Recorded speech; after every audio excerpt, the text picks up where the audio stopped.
இப்படிலாம் டெக்னாலஜி இருக்குன்னு சொல்லிட்டு நான் ஃபஸ்ட் டைம் இங்கே தான் பார்க்குறேன். ரீசென்ட் டைமில் பூனேயில் விசிட் பண்ணும்போது அங்கே குடிக்கிற வாட்டர் வந்து நம்ம வந்து வெளியே தான் வாங்குறோம்.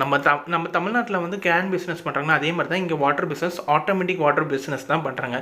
இங்கே என்ன ஸ்பெஷல்னா ரூ. 1 லிட்டரும், ரூ. 5 10 லிட்டரும், ரூ. 10 20 லிட்டர் தான் கொடுக்குறாங்க. இது ஃபுல்லுமே ஆட்டோமேட்டிக் ப்ளஸ் வந்து மேனுவலும் வச்சுருக்காங்க. நம்மள்ட்ட இருக்க காயினை வச்சு நம்ம வந்து வாட்டர் எடுத்துக்கலாம். இல்லை ஆட்டோமேட்டிக்னு சொல்லும்போது QR கோடு வந்து அங்கே கொடுத்துருக்காங்க.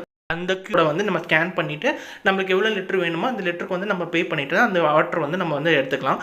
இதில் வந்து இன்னொரு ஸ்பெஷலாக என்ன இருக்குன்னா, ஐஸ் வாட்டருமே இதே லெவலுக்கு தான் கொடுக்குறாங்க. ஐஸ் வாட்டர் சார்ஜருமே சேம் சார்ஜ் தான் கொடுக்குறாங்க. நான் ஃபஸ்ட் டைம் பார்க்கும்போது எனக்கு ரொம்ப ஆச்சரியமாக தான் நான் பார்த்தேன். இதே வந்து அதர் ஸ்டேட்டில் வச்சுருக்காங்க. நம்ம ஸ்டேட்லேயே தமிழ்நாட்டிலே இது மாதிரி இம்ப்ளிமெண்ட் பண்ணால் கொஞ்சம் நல்லாவே இருக்கும். கொஞ்சம் அஃபோர்டபுள் ரேட்டில் வந்து எல்லாத்துக்குமே தண்ணி கிடைக்கும். ஏன்னா தமிழ்நாட்டில் சென்னையில் பொறுத்த வரைக்கும் ஒவ்வொரு ஏரியா பொறுத்த வந்து வாட்டர் லெவல் வந்து காஸ்ட் வந்து அதிகமாகுது. பட் வந்து இந்த மாதிரி வந்து கான்ஸ்டண்ட்டாக கொடுத்துருந்தாவே வந்து ஒரு கொஞ்சம் அஃபோர்டபுள் ரேட்டில் வந்து எல்லாத்துக்கும் கிடைக்கிற மாதிரி இருக்கும்னு எனக்கு ஃபீல் ஆச்சு. இந்த வீடியோ பிடிச்சிட்டுனா நீங்கள்